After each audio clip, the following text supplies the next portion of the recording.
Jelajahi cara baru mendapatkan informasi. Download Metro TV Extend sekarang.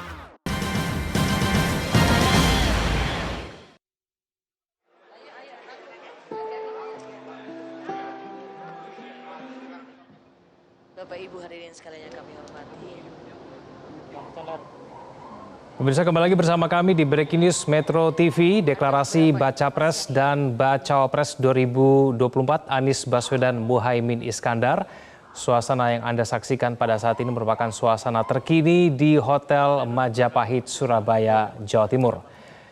Kurang lebih beberapa saat lagi pemirsa, pada pukul 14 waktu Indonesia bagian Barat, acara Deklarasi Baca Pres dan Bacawapres 2024 akan segera dimulai.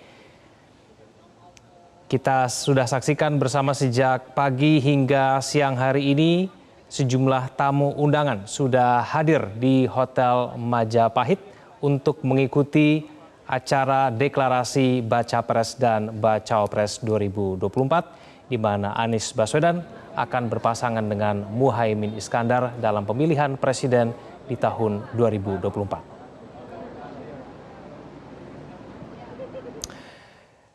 Kembali kita berdiskusi dengan Direktur Eksekutif Indikator Politik Indonesia, Mas Burhanuddin Muhtadi. Mas Burhan, menyikapi mengenai dinamika politik yang terus mengalami perubahan sejak beberapa hari terakhir ini khususnya, apakah memang deklarasi pada hari ini merupakan waktu yang tepat? Mas Burhan. Ya, menurut saya waktu yang tepat karena posisi Mas Anies dalam keadaan tertinggal dibanding dua calon presiden yang lain, dan karenanya perlu mengkonsolidasi lebih cepat dan lebih sistematik, terutama tinggal beberapa bulan sebelum pendaftaran Capres-Cawapres dan 5 bulan sebelum pertarungan Pilpres 2024. Jadi konsolidasi kekuatan harus dipastikan sesegera mungkin. Satu, untuk mengirim sinyal kepada pendukung Mas Anies bahwa Mas Anies jadi berlayar, dan salah satu bentuknya adalah dengan menentukan siapa cawapres yang sudah sekian lama terkatung-katung. Nah, dengan deklarasi capres-cawapres hari ini itu setidaknya bisa mengurangi ketidakpastian. Yang kedua, dengan menentukan lokasi deklarasi di Jawa Timur, tepatnya di Surabaya, itu juga penting untuk menunjukkan kepada pendukung Mas Anies maupun kepada pemilih secara umum bahwa battleground terkait dengan Pilpres 2024 adalah di Jawa Timur, di basis atau kandang PKB. Nah, tentu ekspektasinya PKB sebagai mitra baru Nasdem dalam mengusung Mas Anies mampu menyumbang suara yang signifikan. Karena per hari ini kalau kita lihat dukungan kepada Mas Anies dari segmen pemilih NU masih kurang. Kemudian PKB yang punya mesin partai yang kuat di kalangan warga NU diharapkan mampu menyumbang itu. Nah, tentu perlu waktu, karenanya deklarasi harus dilakukan sesegera mungkin dalam rangka memastikan kekurangan-kekurangan yang sekarang masih terjadi bisa ditutupi. Nah, selama beberapa bulan ke depan. Mas Burhan, seberapa besar berpasangan dengan Muhaimin Iskandar akan mendongkrak elektabilitas dari Anies Baswedan? Nah, sejauh ini Egan, yang menarik buat PKB adalah mesin partai, institusi partai yang begitu mengakar di basis NU. Karena PKB adalah partai yang dilahirkan oleh PBNU. Meskipun sampai sekarang PKB juga masih berjuang untuk memastikan seluruh warga NU memilih PKB. Nah, kita tahu ada 55% warga NU, tetapi tidak seluruhnya memilih PKB. Hanya di kisaran 9,6% warga NU yang memilih PKB, tetapi setidaknya PKB itu adalah kendaraan politik ya, resmi warga NU yang dilahirkan melalui keputusan pada saat awal reformasi oleh PBNU. Jadi penting simbol PKB ini terutama buat Mas Anies yang sejauh ini masih ketinggalan terutama dalam mendapatkan simpati dan dukungan di kalangan warga NU. Nah, PR-nya memang bukan PKB-nya ya, PR-nya adalah kita tahu Muhaimin Iskandar sebagai ketua umum PKB itu juga perlu mensolidkan diri, mengkonsolidasi diri agar seluruh warga NU dan basis massa PKB itu mendukung langkahnya berpasangan dengan Anies Baswedan. Karena per hari ini yang terjadi adalah ada fenomena split vote ya. Jadi mereka yang memilih PKB di 2019 itu belum sepenuhnya memilih Muhaimin Iskandar sebagai cawapres. Nah, misalnya kalau kita lihat selama setahun lebih PKB mengusung Prabowo Subianto, data-data survei menunjukkan pemilih PKB justru lebih banyak yang memilih Ganjar. Nah, pertanyaannya, kalau misalnya PKB sudah resmi memutuskan untuk bergandengan tangan dengan Nasdem menyukseskan Anies Baswedan, seberapa jauh PKB mampu mengkonsolidasi basis masanya agar tidak memilih Ganjar atau Pak Prabowo, tetapi solid memilih Anies. Nah, ini perlu kerja-kerja serius, karena bagaimanapun mesin partai berhadapan dengan aspirasi warga yang beragam. Dugaan saya tidak bisa sepenuhnya semua warga NU mengikuti keinginan aspirasi elitnya, tapi setidaknya mayoritas diharapkan bisa menyukseskan agenda PKB dengan mengusung Anies Baswedan, dan caranya memang ya mau tidak mau harus deklarasi segera mungkin agar PKB segera kerja dan mensolidkan konstituensinya. Mas Burhan, figur seperti apa sih yang disukai oleh warga NU itu? Nah, ya ini menarik nih ya, warga NU kalau kita lihat dari data elektoral, Egen, itu relatif terkonsentrasi di 2 provinsi besar ya, Jawa Timur dan Jawa Tengah.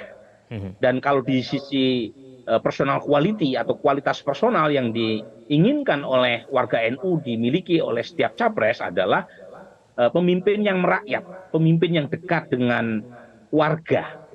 Jadi aspek kedekatan atau empati itu penting sekali buat warga NU. Yang kedua adalah mereka yang punya integritas, mereka calon pemimpin, capres, cawapres yang dianggap jujur, amanah, sidik, bisa dipercaya. Nah, ini yang 2 personal quality yang krusial yang harus dimiliki oleh setiap capres, cawapres agar bisa menaklukkan hati warga NU. Nah, tentu dari sisi kedekatan emosional, Caimin yang tidak bisa diragukan lagi kadar ke-NU-annya, karena DNA-nya adalah DNA NU ya. Beliau bahkan berasal dari keluarga besar pendiri NU, itu diharapkan bisa mendekati sisi emosional warga NU. Nah, ini tidak mudah karena kita tahu dari waktu ke waktu pemilih NU itu sangat otonom ya. 2004, 2009, 2014, 2019 pemilih NU itu seringkali memiliki preferensi yang berbeda dengan para kiainya, para pemimpinnya. Nah, dengan deklarasi lebih cepat diharapkan pasangan Anies dan Muhaimin Iskandar bisa segera menangkap denyut nadi aspirasi dan preferensi warga NU tadi.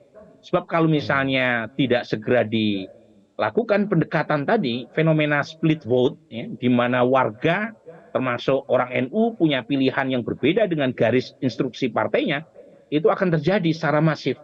Saya ingin cerita 2004 waktu itu ada banyak tokoh NU yang menjadi cawapres, ada Hasyim Muzadi yang menjadi cawapresnya Megawati Soekarno Putri, Hasyim saat itu adalah ketua PBNU, kemudian ada adiknya Gus Dur Salahuddin Wahid yang menjadi cawapresnya calon presiden Partai Golkar Wiranto, kemudian kita juga punya Hamzah Has, aktivis PMII, calon presiden dari P3 maju bersama-sama di 2024. Ternyata pemilih NU, terutama mereka yang tinggal di Jawa Timur, justru pilihannya ke SBY dan Yusuf Kala, yang kita tahu kadar ke-NU-nya jauh dibanding orang seperti Hasyim Muzadi, Salahuddin Wahid atau Hamzah Has. Nah, itu lagi-lagi menunjukkan betapa otonomnya pilihan warga NU. Nah, mungkin mereka yang aktif di NU atau di PKB lebih mudah untuk diyakinkan. Tetapi kan jumlahnya tidak sebanyak mereka yang menjadi warga NU kultural. Yang tentu mau tidak mau harus dekati dengan cara-cara pendekatan sistematik yang lebih rasional, termasuk dengan memakai pendekatan-pendekatan emosional ya, maupun pendekatan-pendekatan rasional personal quality yang tadi diinginkan oleh warga NU tadi. Nah, masih ada waktunya karena masih ada 5 bulan sebelum Pilpres, dan karenanya deklarasi pertama pasangan capres cawapres Anies dan Muhaimin itu diharapkan bisa mengejar ketertinggalan. Karena kalau semakin lama dideklarasikan menjelang penutupan, waktu yang tersisa buat kampanye makin pendek dan tentu menyulitkan buat Nasdem dan PKB terutama dalam mensolidkan basis massa masing-masing partai. plus mencari basis pendukung atau kantong partai lain. Mas Burhan, bagaimana dengan elektabilitas Caimin yang masih tergolong rendah ya di sejumlah lembaga survei? Apakah deklarasi pada hari ini bisa mendongkrak elektabilitas Muhaimin Iskandar? Nah, ekspektasinya seperti itu ya, tapi lebih jauhnya kan kita harus tunggu hasil survei Egan. Tetapi memang ada gap antara elektabilitas PKB sebagai partai dengan elektabilitas Caimin ya sebagai calon wakil presiden. Nah, mungkin kita perlu memberi semacam benefit of the doubt ya. Mungkin saja elektabilitas Caimin yang masih rendah karena beliau belum dideklarasikan resmi sebagai cawapres. Nah, forum hari ini, deklarasi hari ini diharapkan bisa memberi sinyal kepada basis NU bahwa mereka punya representasi calon wakil presiden yang berdarah NU. Meskipun lagi-lagi tidak mudah. Saya katakan tidak mudah karena dibanding 2014-2019, basis NU baik di tingkat elit maupun massa itu solid. Nah, saat itu elit NU yang ada di PBNU, yang ada di PKB, yang ada di kultur, pesantren-pesantren relatif sami'na wa ta'na dengan keputusan menyukseskan capres Pak Jokowi dan Kiai Ma'ruf Amin. Nah, per hari ini itu relatif belum terkonsolidasi soliditas antara elit ya, dan itu mungkin punya pengaruh sehingga efektivitas di tingkat masanya masih belum terjalin ya. Misalnya hubungan NU di struktur PBNU dengan PKB harus diperbaiki karena per hari ini publik menangkap tanda kutip ya rivalitas antara Gus Yahya ya Stakuf ketua PBNU dengan Pak Muhaimin Iskandar sebagai ketua umum PKB. Kemudian juga perlu hubungan yang lebih harmonis antara keluarga Gus Dur dengan Gus Muhaimin karena bagaimanapun riak-riak perpecahan PKB pada masa Gus Dur versus Gus Muhaimin 2005 itu harus segera dituntaskan. Tidak mudah lagi-lagi, mungkin juga tidak akan bisa sepenuhnya diatasi, tapi setidaknya tidak mengganggu gitu ya. Kalau misalnya Gus Muhaimin pengen mendapatkan dukungan maksimal, ya mau tidak mau hal itu harus dibenahi, ya, termasuk kantong-kantong NU kultural. Ya. Nah, setidaknya dukungan kiai-kiai yang lebih dihormati, yang bukan hanya yang dekat sama PKB, tapi juga kiai-kiai besar di Jawa Timur, di Jawa Tengah, itu harus dikonsolidasi. Jadi banyak PR memang, tetapi setidaknya dengan deklarasi hari ini, sinyalnya itu udah clear. Kalau sebelumnya kan remang-remang itu Egan ya. Apakah warga NU punya capres, cawapres yang muncul di kertas suara atau tidak?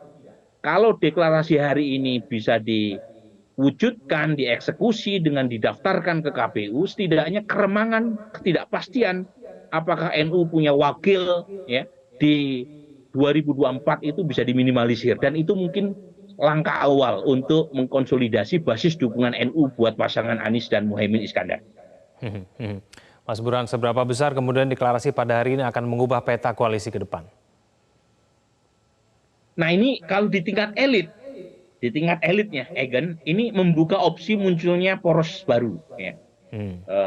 Munculnya Nasdem PKB untuk mengusung seorang Anies dan Muhaimin Iskandar, itu berarti Demokrat jomblo. Kemudian kita harus menunggu PKS, apakah PKS bisa menerima paket Anies Muhaimin Iskandar. Menurut representasi di tim 8 mereka bisa menerima, tetapi kita ingin tunggu apakah PKS hadir atau tidak di acara deklarasi hari ini. Kalau misalnya PKS hadir dan Majelis Syuro PKS memutuskan untuk menerima paket Anies Muhaimin Iskandar, berarti PKS tetap solid bersama Nasdem plus PKB mengusung Anies dan Muhaimin Iskandar. Nah, pertanyaannya bagaimana dengan poros koalisi yang lain? Apakah membuka opsi munculnya poros baru atau tidak?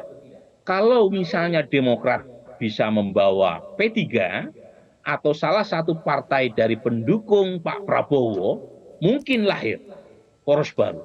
Kalau per hari ini P3 dan Demokrat tidak cukup memenuhi presidensial threshold 20%. Artinya perlu ada satu lagi. Kalau PKS tiba-tiba keluar dari barisan pendukung Anies, maka cukup tuh. PKS, Demokrat, P3. Nasdem dan PKB sudah lebih dari cukup. Ya, karena kedua partai ini total di atas 20%. Nah, tetapi kalau misalnya Demokrat gagal mendapatkan mitra baru untuk membentuk poros koalisi baru, kemungkinan besar Demokrat harus bergabung dengan partai yang ada. Karena kalau mereka tidak mengusung capres, mereka dilarang untuk ikut pemilu 2029. Jadi per hari ini peta di tingkat elitnya seperti itu, tetapi lagi-lagi apapun bisa berubah, termasuk dinamika di tingkat massa. Nah, kita pengen tahu pertama seberapa besar efek keluarnya Demokrat bagi elektabilitas Anies Baswedan. Karena survei indikator terakhir ada 44% dari basis pendukung Anies Baswedan yang punya intensi untuk memilih Anies sebagai capres. Belum mencapai 50%, tapi 44% dari 7% mereka yang ingin memilih seorang Anies itu bukan jumlah yang kecil. Nah, tentu ada kemarahan, kegerahan, kekecewaan dari basis massa Demokrat karena Mas Anies tidak jadi mengusung AHY, tetapi kita perlu tes, uji, kalau misalnya basis massa Demokrat sebagian lari gara-gara AHY tidak dipilih sebagai cawapres, pertanyaannya adalah berapa banyak jumlah pemilih baru dari PKB yang mengusung Anies dan Muhaimin ketika PKB secara resmi mendukung Anies sebagai capres. Per hari ini baru 20% warga PKB yang punya intensi memilih Anies Baswedan. Sebagian besar pendukung PKB justru kepincutnya sama Ganjar. Nah, pertanyaannya ketika deklarasi sudah dikumandangkan per hari ini, seberapa banyak basis massa PKB bisa diputar balik untuk memilih seorang Anies.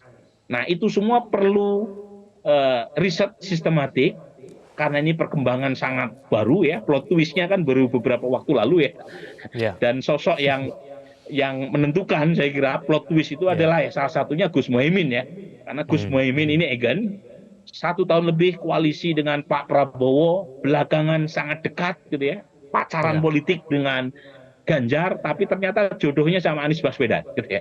Nah, kita pengen tahu nih seberapa jauh plot twist yang terjadi di tingkat elit mempengaruhi dinamika munculnya poros baru maupun munculnya preferensi pemilih, tentu melalui survei yang sistematik, mungkin seminggu 2 minggu kita akan dapatkan hasilnya. Nah, dari situ Anies dan Muhaimin bisa bekerja, karena bagaimanapun masih ada waktu 5 bulan sebelum Pilpres 2024, dalam rangka satu, memaksimalkan dukungan baik dari Nasdem maupun PKB untuk menyukseskan pasangan baru ini. Yang kedua adalah mencuri dukungan dari basis pemilih partai lain. Mas Burhan, menurut Anda apa yang kemudian membuat PKB akhirnya mau memasangkan Muhaimin Iskandar dengan Anies Baswedan? Apakah memang kursi calon wakil presiden itu yang menjadi faktor penentu sehingga kemudian akhirnya PKB keluar dari Koalisi Indonesia Maju, bergabung bersama Partai Nasdem mendukung Anies Baswedan sebagai calon presiden? Ya betul Egen, jadi proposal yang ditawarkan PKB bukan hanya ke Pak Prabowo di Koalisi Indonesia Maju maupun proposal yang ditawarkan PKB ke Ganjar adalah proposal tunggal, bahwa PKB siap bekerjasama dengan capres siapapun asalkan menempatkan Caimin sebagai cawapres. Dan selama setahun lebih proposal tunggal itu relatif digantung ya, oleh Pak Prabowo, dan Ganjar Pranowo maupun Mbak Puan dari PD Perjuangan juga tidak segera menjawab jawaban atau kegelisahan PKB mengenai proposal yang sempat ditawarkan. Dan ternyata yang menangkap dengan cepat gitu ya, peluang itu adalah Surya Paloh dan Anies Baswedan. Makanya hanya dalam hitungan detik langsung terjadi ya satu komunikasi yang kemudian menghasilkan pasangan baru, peta koalisi baru. Baik, Mas Burhan, saya tahan dulu ya. Kita bersama-sama menyaksikan suasana terkini di Surabaya, Jawa Timur, tepatnya di Hotel Majapahit. Kita sedang menyaksikan bersama kehadiran dari bakal calon presiden Anies Baswedan yang didampingi oleh Ketua Umum Partai Nasdem Surya Paloh. Kedua tokoh ini juga didampingi oleh sejumlah petinggi Partai Nasdem yang berada di belakangnya. Sebut saja ada Wakil Ketua Umum Partai Nasdem Ahmad Ali, ada anggota DPR RI dari Partai Nasdem Ahmad Sahroni di sana, Ada Sekjen Partai Nasdem, Hermawi Taslim. Kehadiran Anies Rashid Baswedan bersama dengan Ketua Umum Partai Nasdem Surya Paloh pada siang hari ini untuk menghadiri deklarasi Baca Pres dan Baca Pres 2024, di mana PKB pada siang hari ini akan mendeklarasikan Anies Baswedan dan Muhaimin Iskandar menjadi Baca Pres dan Baca Pres di pemilu 2024. Ya, inilah dia Anies Baswedan bersama dengan Muhaimin Iskandar, pasangan yang akan dideklarasikan pada siang hari ini.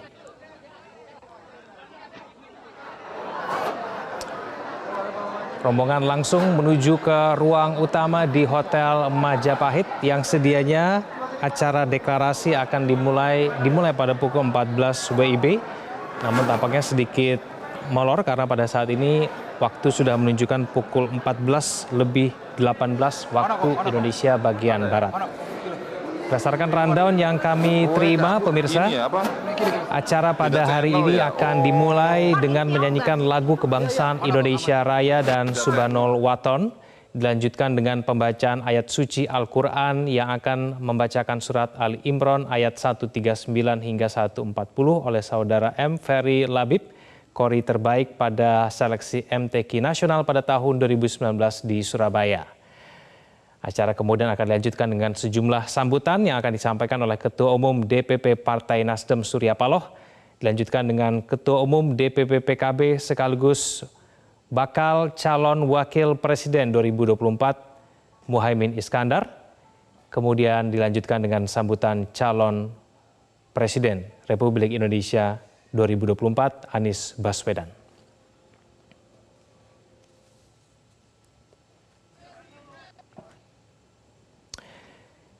Seperti yang disampaikan oleh jurnalis Metro TV yang berada di lapangan, pemirsa, baik itu dari Reno Reksa dan juga Glorinata dan juga Gali Saputra pada siang hari ini, meskipun partai pendukung Anies Baswedan sebagai calon Presiden 2024 berasal dari Partai Nasdem dan PKB, namun pada siang hari ini tidak ada satupun yang mengenakan baju beratribut partai. Semuanya kompak mengenakan baju bernuansa putih karena memiliki tujuan untuk menghadirkan figur yang memiliki wajah kerakyatan. Inilah kemudian mengapa ketika Anda melihat di layar kaca, tidak ada satupun yang memakai atribut Partai Nasdem maupun PKB, semuanya mengenakan baju bernuansa putih.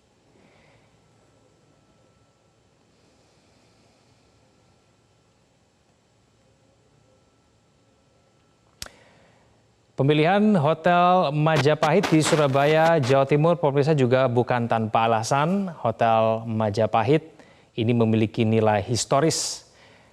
Sebelumnya Hotel Majapahit ini bernama Hotel Yamato.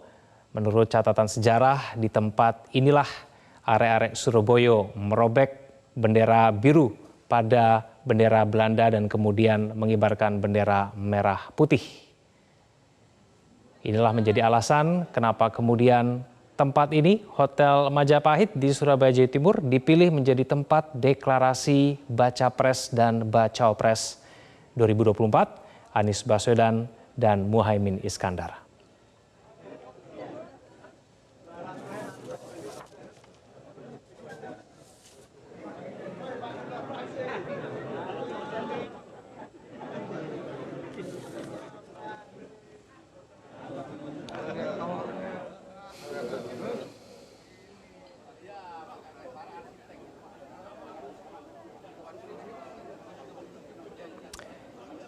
Ya, pemirsa, inilah suatu situasi dan kondisi terkini di mana sejumlah tamu undangan ingin berfoto bersama dengan Baca Pres dan Baca Pres Anies Baswedan dan Muhaimin Iskandar.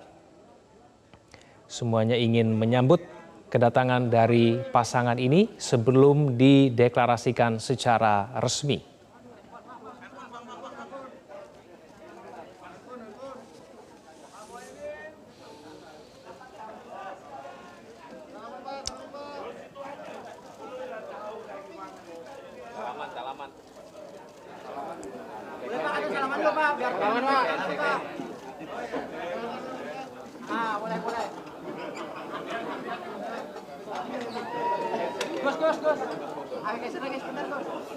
Kembali kami informasikan pemirsa bahwa kedua partai ini, baik Partai Nasdem dan juga PKB, yang menjadi dua partai politik utama yang mendukung deklarasi pada siang hari ini, sudah memenuhi ambang batas pencalonan presiden atau presidential threshold.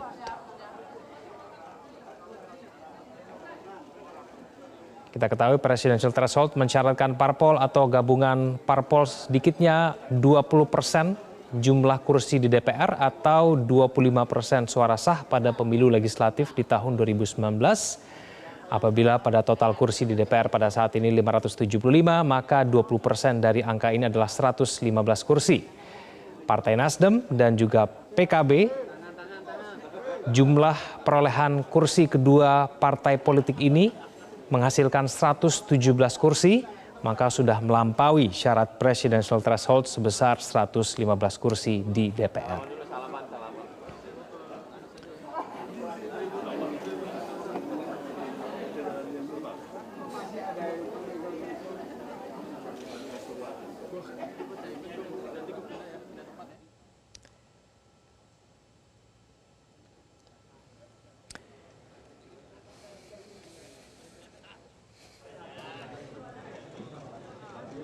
Pemirsa, kembali kami sampaikan informasi buat Anda yang baru saja bergabung.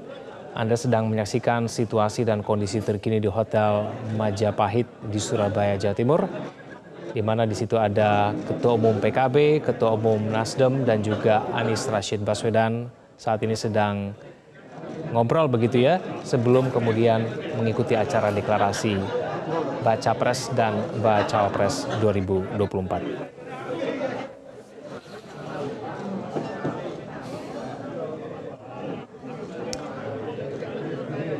Kembali kita berdiskusi dengan Direktur Eksekutif Indikator Politik Indonesia, Mas Burhanuddin Muhtadi. Mas Burhan, apa kuncinya sehingga kemudian bisa membuat warga NU kompak mendukung pasangan Anies dan Muhaimin ini?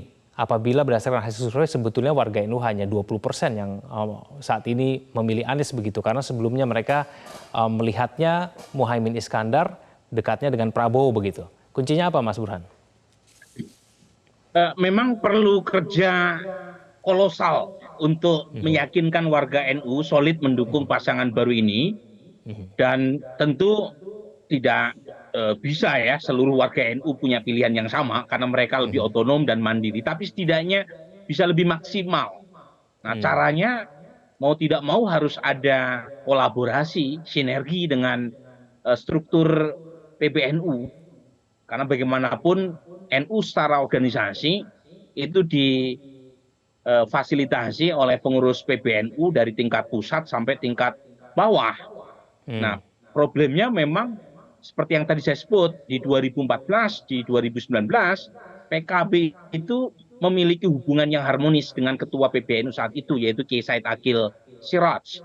Nah, per hari ini itu banyak sekali publik yang melihat hubungan antara Gus Muhaimin dengan Gus Yahya Stakuf sebagai Ketua Umum PBNU itu kurang begitu mesra. Nah, tapi kalau misalnya pengen mengkonsolidasi mau tidak mau harus diperbaiki ya hubungan kedua kubu ini. Yang kedua tentu pesantren-pesantren. Karena NU itu tidak bisa hidup tanpa pesantren. Jadi kalau misalnya pesantren itu bisa dikonsolidasi, dan kita tahu PKB adalah partai yang selama ini banyak memperjuangkan aspirasi pesantren di level kebijakan. Nah, diharapkan bisa mempersolid ya dukungan warga NU yang difasilitasi melalui hubungan patronase politik para kiai, terutama di wilayah-wilayah yang krusial seperti Jawa Timur dan Jawa Tengah. Saya sebut krusial karena kita tahu, Egen, sejak Pilpres pertama dimulai 2004 sampai sekarang, tidak ada capres yang bisa menang secara nasional tanpa bisa memenangkan Jawa Timur dan Jawa Tengah. Ya. Orang seperti Pak Jokowi 2 kali kalah telak di provinsi paling gemuk yaitu Jawa Barat, tetapi secara nasional masih bisa menang sebagai presiden terpilih karena beliau menang di Jawa Timur dan Jawa Tengah. Nah, kalau kita melihat hari ini Jawa Tengah sepertinya sulit untuk bisa dikalahkan ya seorang Ganjar Pranowo karena beliau gubernur dan sekaligus punya local pride ya, regional pride ya karena orang asli Jawa Tengah. Tapi Jawa Timur itu kunci karena kepala daerahnya kemungkinan besar tidak maju sebagai capres atau cawapres. Dan di wilayah ini PKB suaranya besar. Pemenang Jawa Timur adalah PKB dan PD Perjuangan. Nah, kalau misalnya basis NU yang ada di Jawa Timur ini bisa dikonsolidasi oleh PKB, itu saya kira akan mempermulus jalan Anies Baswedan menang. Tapi lagi-lagi seperti yang tadi saya bilang, tidak mudah. Karena basis PKB sendiri belum seluruhnya solid untuk mendukung Gus Muhaimin. Nah, kalau kemudian basis PKB-nya sendiri belum solid, apalagi meyakinkan warga NU yang memilih partai selain PKB. Nah, itu PR yang menurut saya harus segera dieksekusi oleh PKB terutama, karena bagaimanapun PKB adalah penanggung jawab ya. Saya kira kemenangan pasangan Anies di Jawa Timur dan itu bisa dimulai dari per hari ini sejak deklarasi Anies dan Muhaimin di Surabaya. Mas Burhan, bagaimana Anda melihat kolaborasi antara partai pendukung Anies Baswedan dan Muhaimin Iskandar ini, Partai Nasdem dan PKB? Nah, ini menarik nih ya. Kalau kita lihat Nasdem, itu kan partai yang tidak bisa lepas dari sosok Bang Surya Paloh. Kekuatan Nasdem itu justru di wilayah luar Jawa. Di Sumatera, di Sulawesi, misalnya Sulawesi Tengah, itu Nasdem pemenang di bawah koordinasi Bang Mat Ali. Termasuk wilayah seperti Nusa Tenggara Timur. Jadi memang pilihan Nasdem untuk menggandeng PKB itu pilihan yang sangat strategis. Meskipun memang harus dibayar mahal karena Demokrat kemudian ngambek ya dan keluar. Tetapi secara elektoral Nasdem punya justifikasi empirik untuk mengatakan bahwa PKB layak untuk diajak menyukseskan Anies Baswedan. Nah, tentu karena wilayah luar Jawa itu Anies relatif sudah kuat terutama di Sumatera dan sebagian Jawa Barat, maka penanggung jawab kunci terutama dalam penentuan kemenangan Jawa Timur, PKB menjadi andalan utamanya karena Nasdem tidak kuat PKB di provinsi kunci ini. Termasuk di Jawa Tengah. Jawa Tengah PKB lebih kuat ketimbang Nasdem. Infrastruktur partai maupun basis masanya. Jadi lagi-lagi kemenangan Anies sangat ditentukan oleh seberapa kuat PKB dalam mensolidkan basis masa NU secara umum maupun basis PKB secara khusus. Tapi bisa tidak kemudian pasangan ini akan juga meningkatkan elektabilitas kedua partai, Mas Burhan? Gimana, Mas? Ya, apakah pasangan ini kemudian juga bisa meningkatkan elektabilitas Partai Nasdem dan juga PKB? Nah, ini menarik nih ya. Kalau misalnya pendukung Anies kisaran 23,9%, itu melihat bahwa mereka merasa PKB dan Nasdem serius mengusung Anies, ya, tentu pilihan basis masa 23,9% ini akan diberikan kepada partai yang dianggap sampai ujung memperjuangkan Anies sebagai capres. Nah, menurut saya keluarnya Demokrat dari koalisi pendukung Anies, meskipun dengan alasan yang kita bisa pahami, itu juga resiko politiknya pendukung Anies akan melirik partai selain Demokrat, terutama PKB dan Nasdem. Karena bagaimanapun kan mereka melihat bukan sosok cawapresnya, tetapi Anies ini gagal atau tidak berlayar ya di 2024 nanti. Nah, pada titik itu semakin sedikit pengusung Anies Baswedan, semakin besar insentif buat Nasdem dan PKB untuk mendapatkan dukungan dari basis masa Anies Baswedan. Terutama Nasdem memang, karena basis pendukung Anies itu umumnya berasal dari Indonesia bagian Barat. Nah, kalau basis PKB itu spesifik, basis masa NU. Nah, untuk PKS ini menjadi ujian ini. Kalau PKS masih solid mendukung Anies, mungkin masa pendukung Anies masih melirik PKS sebagai alternatif pilihan mereka di Pileg. Tapi kalau PKS ikutan ngambek seperti Demokrat, ya bisa jadi PKS akan terkena dampaknya. Karena faktanya unik ya.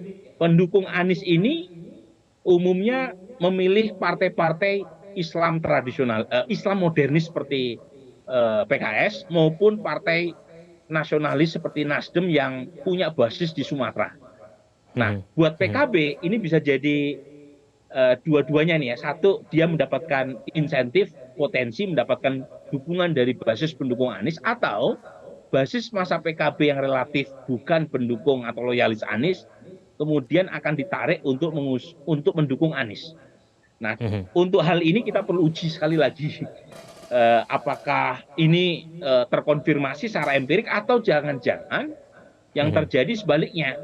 Ya, karena bagaimanapun kita tahu pendukung PKB tidak sedikit ya yang memiliki resistensi kultural terhadap Anies. Ya. Nah, karena bagaimanapun mereka kan melihat Anies ini yang besar dalam tradisi HMI, mungkin dianggap dari sisi corak keislamannya tidak sama persis ya dengan basis PKB yang lebih tradisionalis. Tapi lagi-lagi kalau itu bisa disinergikan justru bisa menjadi semacam ini sinergi yang positif buat kepentingan elektoral memenangkan pasangan yang diusung oleh Nasdem dan PKB. Ya, sikap resmi dari PKS nanti akan disampaikan dalam konferensi pers pada pukul 3:30 sore nanti di Jakarta Selatan, Mas Burhan. Tadi juga sepengetahuan kami, Sekjen PKS sempat hadir di Surabaya jelang persiapan.